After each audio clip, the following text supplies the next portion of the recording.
بسم الله الرحمن الرحيم.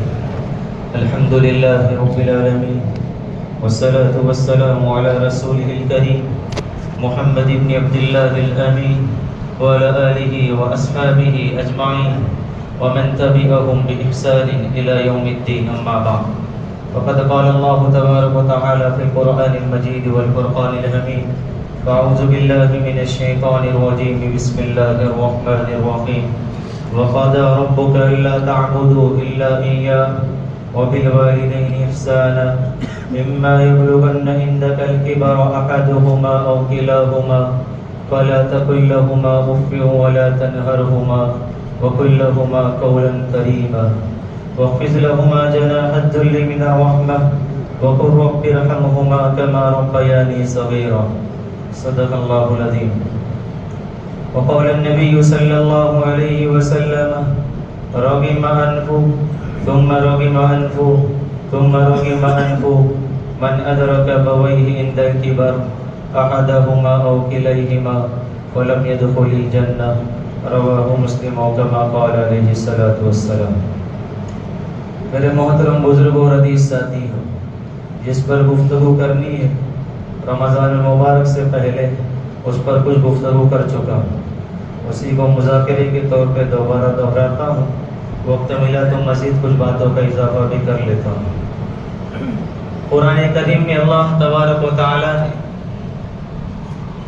اپنی عبادت کے ساتھ ساتھ والدین کی خدمت کو اور ان کے حسن سلوک کو جوڑا ہے کہ وَقَضَىٰ رَبُّكَ أَلَّا تَعْبُدُوا إِلَّا إِيَّاهُ، کہ آپ کا رب یہ طے کر چکا ہے اور آپ کے رب نے آپ پر، لوگوں پر یہ ضروری قرار دیا ہے کہ تم کو خالص ایک اللہ کی عبادت کرنی ہے. وَبِالْوَالِدَيْنِ إِحْسَانًا، اور والدین کے ساتھ اس نے سلوک کرنا ہے. یعنی جیسے تم پر اللہ کی عبادت ضروری ہے، کوئی نہ کرے تو گنہگار ہے، ایسے ہی والدین کی خدمت بھی، ان کے ساتھ اس نے سلوک سے پیش آنا بھی، ان کو راحت پہنچانے کی فکر کرنا بھی، یہ تم پر ضروری ہے. اگر تم اس میں کوتاہی اور غفلت سے کام لو گے تو تم پھر عند اللہ گنہگار شمار ہوں گے. جیسے تم پر عبادت فرض ہے، ایسے ہی والدین کی خدمت بھی فرض ہے. اسی لیے مفسرین فرماتے ہیں کہ اللہ نے اپنی عبادت کے ساتھ والدین کی خدمت کو جوڑ کر اس بات کی طرف اشارہ کیا ہے کہ جیسے میری عبادت تم پر فرض ہے، ایسے ہی والدین کی خدمت اور ان کو راحت پہنچانا اور اخلاق اور حسن سلوک سے ان کے ساتھ پیش آنا یہ بھی تم پر ضروری ہے. اسی لیے دوسری جگہ قرآن کریم نے فرمایا: وَوَصَّيْنَا الْإِنسَانَ، ہم نے انسان کو بِوَالِدَيْنِ، والدین کے ساتھ اس نے سلوک کا ایک خاص حکم دیا ہے. حَمَلَتْهُ أُمُّهُ وَهْنًا عَلَى وَهْنٍ، اس لیے کہ اس کی ماں نے بوجھ پر بوجھ اٹھایا ہے. مثال دی مفسرین نے ہتھیلی ہے، اس میں کچھ رکھ دیا جائے، ہتھیلی بھر دی جائے تو یہ بوجھ ہے، پھر اس بھرے ہوئے ہتھیلی پر اور کچھ ڈال دیا جائے تو یہ بوجھ پر بوجھ ہے. ایسے ہی تیری والدہ تجھ کو بوجھ پر بوجھ اٹھاتی رہی. جی بور کرنے کی بات ہے، 2-3 کلو ہم چند منٹ کے لیے اٹھاتے ہیں، طبیعت تھک جاتی ہے، جبکہ سہارا بھی لیتے ہیں، چیز ہاتھوں میں ہوتی ہے. وہ والدہ بغیر کسی سہارے کے 9 مہینے تک اپنے بچے کو وہ لٹکے ہوئے پیٹ کے ساتھ وہ کبھی یوں گھومتا ہے، کبھی عجیب عجیب حرکتیں کرتا ہے، وہ ساری تکلیفیں برداشت کرتی ہے صرف اس امید پر کہ یہ جب پیدا ہوگا، بڑا ہو جائے گا تو میری خدمت کرے گا، میرے ساتھ اس نے سلوک کا معاملہ کرے گا اور میرے لیے راحت کا سبب بنے گا. پھر آگے قرآن نے کہا: نشکر لی ولی والدئی، کہ بندو تم میرا بھی شکر ادا کرو اور اپنے والدین کا بھی شکر ادا کرو. میرا شکر اس لیے ادا کرنا ہے کیونکہ حقیقی پیدا کرنے والا میں ہوں. والدین کا شکر اس لیے ادا کرنا ہے، والدین تیری اس دنیا میں لانے کا اور آنے کا سبب بنے ہیں، لہذا حقیقی وجود دینے والا میں، اس لیے پہلے میرا شکر ادا کر. والدین تیرے وجود کا سبب بنے ہیں، اس لیے والدین کا بھی شکر ادا کر. شکر صرف زبانی نہیں، عملی ہونا چاہیے. اور عملی شکر یہ ہے کہ اپنی ذات سے والدین کو راحت پہنچے، وہ خدمت کے ذریعے سے ہو، وہ ملاقاتوں کے ذریعے سے ہو، وہ اچھی زبان کے استعمال کے ذریعے سے ہو. یہ نہ ہو کہ 2 وقت کا کھانا 1 وقت کا ناشتہ بھی دیتا ہو اور دنیا بھر کے تانے بھی دیتا ہو. یہ نہیں. حسن سلوک اس کو نہیں کہتے. اسی لیے رب نے کہا وَقَضَىٰ رَبُّكَ أَلَّا تَعْبُدُوا إِلَّا إِيَّاهُ وَبِالْوَالِدَيْنِ إِحْسَانًا. عجیب بات قرآن نے کہی ہے. إِمَّا يَبْلُغَنَّ عِندَكَ الْكِبَرَ أَحَدُهُمَا أَوْ كِلَاهُمَا. جب یہ تیرے پاس بڑھاپے کی عمر کو پہنچے. جوانی کا اللہ نے تذکرہ نہیں کیا ہے. کیوں؟ اس لیے کہ جوانی میں والدین اولاد کی خدمت کے زیادہ محتاج نہیں ہوتے ہیں. مزاج طبیعتیں ان کی نارمل ہوتی ہے. قرآن نے کہا جب بڑھاپے کو پہنچے اب وہ تیری خدمت کے محتاج ہے. اب ان میں برداشت کم ہے, صبر کم ہے, بلا وجہ چڑچڑانا ان کا مزاج بن جاتا ہے, بغیر غلطی کے ڈانٹنا ان کی عادت بن جاتی ہے. قرآن نے کہا اما یبلغن عندک الکبر.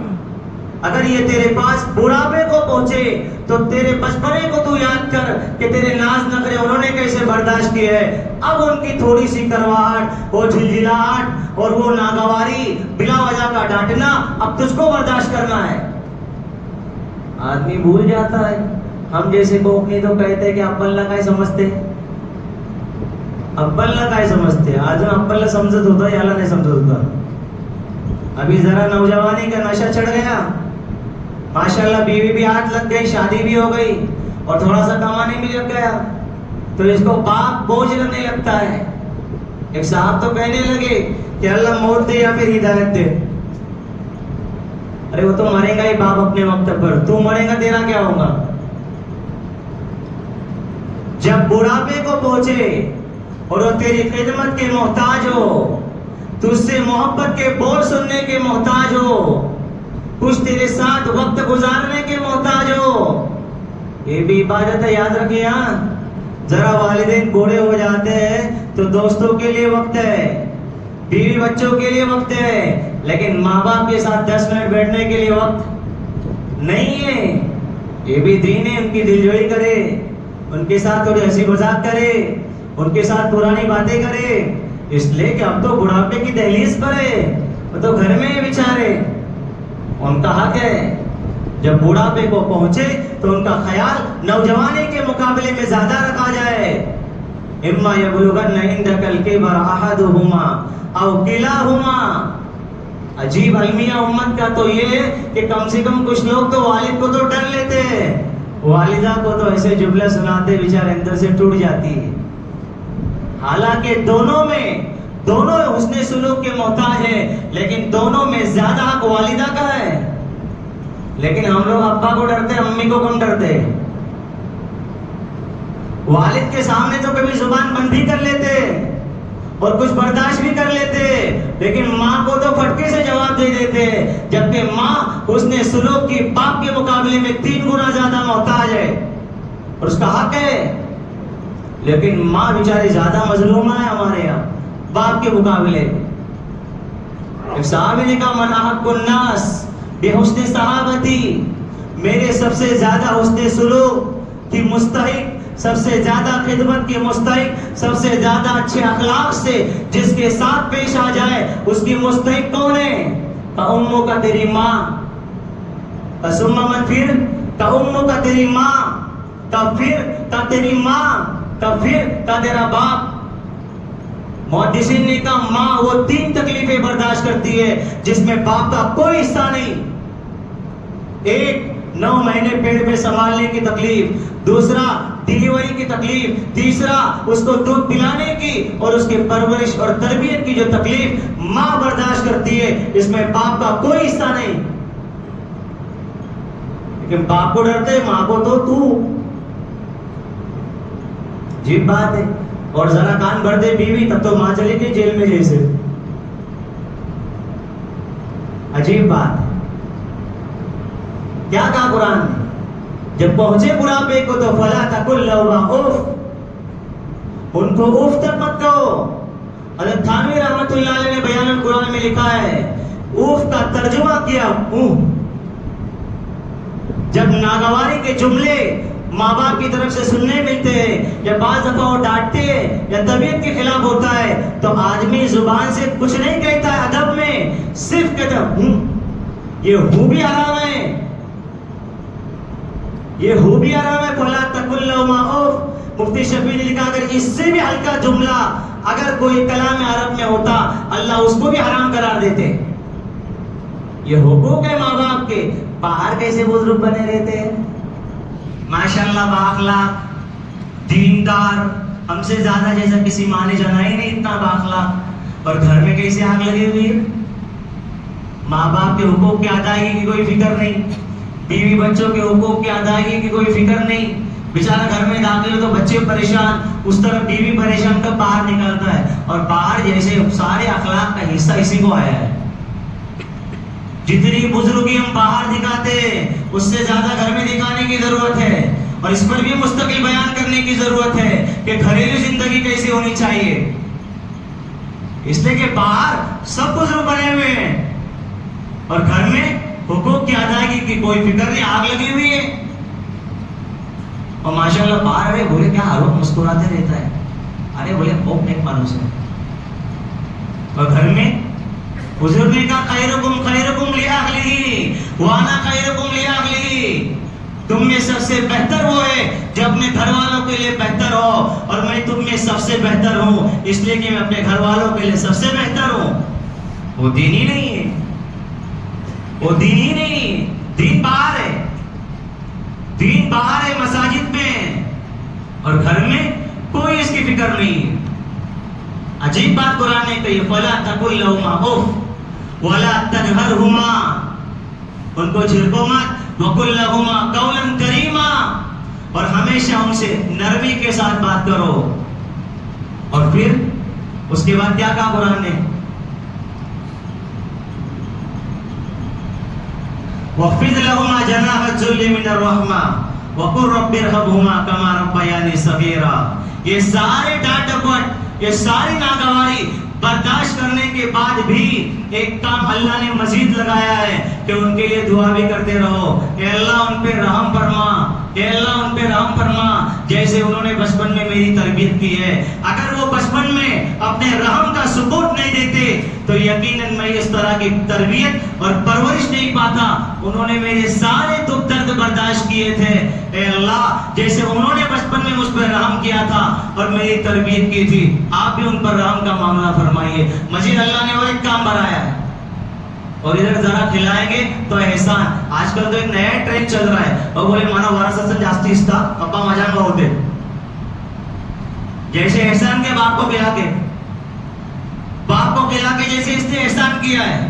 ارے جیسے نماز فرض ہے ایسے والدین کی خدمت فرض ہے. نماز پڑھ کے رب پہ احسان نہیں ہے، خدمت کر کے والدین پہ کوئی احسان نہیں ہے. عجیب بات ہے. میں نے اس سے پہلے کہا تھا یہ خدمت، یہ والدین، یہ فرض بھی ہے، قرض بھی ہے. اگر ادا کرو گے تو والدین ادا کریں گی، اور اگر ادائیگی میں کوتاہی کرو گے تو یہ قرضہ ہے، پھر اولاد اسی طرح دہرائیں گی. یہ آسان فارمولا ہے کہ اگر ہم بوڑھاپے کو پہنچنا تو ہے جوانی میں انتقال ہو جائے تو الگ بات ہے. آسان نسخہ ہے. اگر ہم چاہتے ہیں کہ ہمارے والدین، ہمارے اولاد ہماری خدمت کرے، بہترین موقع اللہ نے دیا ہے کہ ہم والدین کی خدمت کریں، ان کی خدمت کو سعادت سمجھے. اور یہ سعادت اور یہ خدمت صرف اولاد ہی نہ سمجھے بلکہ یہ بہو بھی سمجھے. اس میں بھی لوگ کوتاہی سے کام لیتے ہیں. مسئلہ ساس سسر کی خدمت ضروری ہے نہیں ہے، شریعت کا اپنی جگہ ہے، لیکن اخلاق بھی تو کوئی چیز ہے کہ نہیں جی. شوہر کے والدین ہیں، وہ مسئلہ بھی یاد رکھنا چاہیے. جو علماء نے لکھا ہے کہ جیسے بیٹی پر باپ سے نکاح زندگی بھر کے لیے بیٹی کا نکاح نہیں ہو سکتا ہے باپ سے، ایسے بہو کا نکاح سسر سے شوہر کے مرنے کے بعد بھی زندگی بھر نکاح نہیں ہو سکتا ہے، وہ ابدی حرام ہو جاتا ہے. جیسے حقیقی باپ سے نکاح حرام ہے، وہ بھی تو شوہر کا باپ ہے. کتنی اہمیت دی شریعت نے کہ سسر سے نکاح بہو کا شوہر کے انتقال کے بعد بھی نہیں ہو سکتا ہے، اس لیے کہ اگرچہ ہے سسر لیکن باپ کا درجہ دیا ہے. لیکن عجیب بات ہے بہو کو ساس بوجھ لگتی ہے. میں نے اس سے پہلے بھی کہا تھا ایسا لگتا ہے جیسے بیچاری کو ساس بننا ہی نہیں ہے. تب تو وہ مجھ کو بات ایک بزرگ کی یاد آ گئی کہ زمانے جاہلیت میں لوگ بچی جننے پر ناراض ہوتے تھے. یہ ماڈرن زمانہ ایسا نہ آ جائے کہ کئی بچے جننے پہ لوگ ناراض ہو جائے کہ اس کی شادی ہم کرو بڑھاؤ ہم. یہ بیچارہ بیوی کے چکر میں الگ ہو جائے گا, خدمت کے تو کوئی نہیں رہے گا. اس سے اچھا تو بچیاں جنو جو بیچاری کچھ کام کرے گی. عجیب بات ہے, وہ بیچاری کو بہو بننا ہی نہیں ساس. ارے اس کی بھی تو اولاد ہے کہ نہیں, وہ بھی تو ساس بننے والی ہے کہ نہیں. اگر پھر آنے والی اس کی بہو اس کے شوہر کو نہیں اس کے بیٹے کو الگ کر جائے تو سارے بد دعائیاں کلمات ادا ہونے لگتے ہیں. ارے ظالم, تو نے کسی کے بیٹے کو اس کی ماں سے جدا کیا تھا تب یہ نہیں یاد آیا جی؟ ارے جب تو بہو بن کر آئی تھی اور تو نے اپنے مکر و فریب کے ذریعے سے اور وہ مگرمچھ کے آنسو کے ذریعے سے اس شوہر کو بھڑکا کر ماں کے خلاف کر کے تو نے ماں سے اس کو جدا کیا تھا. اور آج تیرا بیٹا اس کی بیوی کے ساتھ جب تجھ کو چھوڑ کے جدا ہو جاتا ہے تو بد دعا دیتی ہے. فَإِنَّمَا كَمَا تُدِينُ تُدَانُ, جیسا کرو گے ویسا بھرنا ہے. یہ کیا بات ہو گئی کہ تم نے ساس سسر کا جینا مشکل کر دیا تھا اور تمہاری بہو کیا رابعہ بصری آنے والی ہے؟ اس خوش فہمی میں ہماری مستورات مائیں بہنیں مسلمان نہ رہے کہ وہ باپ جو شوہر کا ہے, وہ ماں جو شوہر کی ہے, حالانکہ اس کی بھی کسی درجے میں وہ ماں باپ ہے, اس لیے تو پردہ بھی نہیں ہے. اس خوش فہمی میں نہ رہے کہ میں ساس سسر کی خدمت نہیں کروں گی. کبھی اس خوش فہمی میں مبتلا مت رہنا. فَإِنَّمَا كَمَا تُدِينُ تُدَانُ, تم نے اگر ساس سسر کی خدمت نہیں کی ہے, آنے والے تمہاری بہو خدمت کرے اس کی کوئی گارنٹی نہیں ہے. پھر روئیں گے. آسان نسخہ دیا ہے رسول اللہ صلی اللہ علیہ وسلم نے. بات ختم کرتا ہوں. مَا أَكْرَمَ شَابٌ شَيْخًا لِسِنِّهِ إِلَّا قَيَّدَ اللَّهُ لَهُ مَن يُكْرِمُهُ عِندَ كِبَرِهِ. جو جوان کسی بوڑھے شخص کا, عمر دراز شخص کا اس کے بڑھاپے کی وجہ سے اکرام کرتا ہے, اللہ اس کے لیے ایک شخص کو تیار کرتے ہیں جو وہ جب بوڑھا ہو جاتا ہے تو اس کا اکرام اور خدمت کرتا ہے. ایک عام بوڑھے شخص کے اکرام اور خدمت پر اللہ ایک شخص کو اس کی خدمت کے لیے تیار کرتے ہیں کہ بہو اگر ساس سسر کی خدمت کو اگر اپنی سعادت سمجھ کر کر لے تو کیا اللہ اس کی بننے والی بہو کو یوں ہی ظاہر کر دیں گے؟ عجیب بوجھ کیوں سمجھتے, کیا معلوم اس میں تربیت میں کمی ہے. پہلے کے ماں باپ تربیتی سے انداز میں کر کے بھیجتے تھے کہ تیرے لیے واپسی کا کوئی راستہ نہیں. اور ابھی کی تربیت ذرا کونا لڑی ہے ذرا اب وہ کا اعتبار. پہلے تربیت کا انداز ماں باپ کا نرالا تھا, اسی لیے وہ شوہر کی زیادتیاں بھی برداشت کرتی تھی, ساس سسر کی خدمتیں بھی جان لگا کر کرتی تھی. اور ابھی ساس سسر کی خدمت تو دور کی بات ہے, اب تو شوہر کی خدمت بھی مسئلہ مشکل ہو گیا ہے. بولے بھی کہنا کاما لے لے, اوہو کاما لے لے, کر لے جاؤ ہو لے لے. ایک واقعہ یاد آ گیا, سناتا ہوں پھر بات ختم کرتا ہوں, معاف کریے وقت زیادہ ہوتا ہے. اصل میں 15 منٹ میں ہی آپ کو دین پہنچانا ہوتا ہے نا. حضرت علی رضی اللہ تعالیٰ کون ہے؟ حضور کے داماد ہے, نکاح میں لاڈلی بیٹی محبوب کی حضرت فاطمہ ہے. کچھ غلام حضور کی خدمت میں آئے ہیں. حضرت فاطمہ سے کہا جا تیرے کام کر کر کے شوہر کی خدمت کر کر کے وہ آٹا پیس کر کے تیرے ہاتھوں میں گٹھے پڑے, جا اپنے والد سے غلام اپنی خدمت کے لیے لے کر آ. گئی ہے باپ کے پاس, ان سید الانبیاء دیکھے کوئی صحابہ موجود ہے, شرما کر واپس چلی گئی. حضور نے پھر ملاقات کی, کہا کیا بات ہے بیٹی, آئی تھی کچھ کہیں بغیر چلی گئی.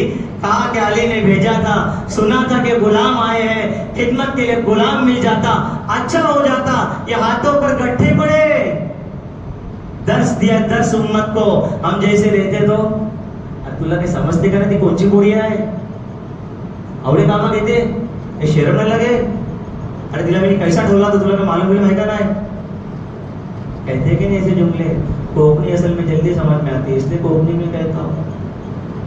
اوہو وہ سید الانبیاء ہاتھوں کے گڈھے دیکھ کر کہنے لگے بیٹی ایک عمل بتا دو، ایک عمل بتا دو، وہ خادم اور غلام سے بہتر ہے۔ کہا 33 مرتبہ سبحان اللہ الحمدللہ اللہ کو جس کو ہم لوگ کہتے ہیں تسبیح فاطمی وہ دے دیے، غلام نے دیا، ترغیب دیے کہ شوہر کی خدمت ہی میں تیری عزت بھی ہے، تیرے درجات کی بلندی بھی ہے اور تیرا اس میں اکرام بھی ہے، خدمت کا درس دیا ہے۔